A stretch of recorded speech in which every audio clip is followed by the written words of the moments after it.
បងប្អូនថ្ងៃនេះមានអំភ្លីឆក់ត្រីប្រភេទ5អំពែធំហើយ14គ្រាប់រាយតែនេះគ្រាប់ជំនាន់មុនណា6ឆ្នាំមុនហើយគេយកមកវាយដូរធ្វើធំវិញទៅអញ្ចឹងបើបងប្អូនត្រូវការ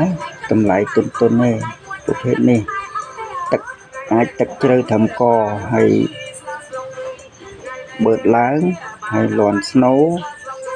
ស្នូល្អដាក់ទៅបឺតមកបើត្រីឡាប់យ៉ាអាចបានខ្លះព្រោះអានេះវាមិនមែនសម្រាប់ត្រីឡាប់យ៉ាទេគាត់ថាបើមានអាចចាប់បានអញ្ចឹងបងប្អូនចាំមើលមិនតេះភ្លើងណា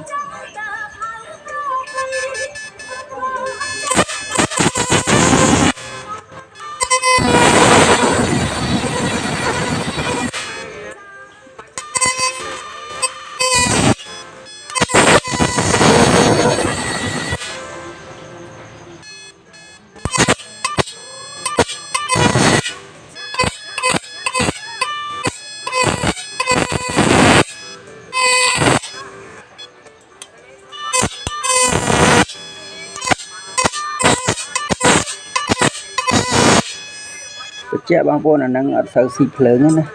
គឺរកបានល្អ 4-5 ម៉ោងអាគុយខ្សែបាទប៉ុណ្ណឹងចុះ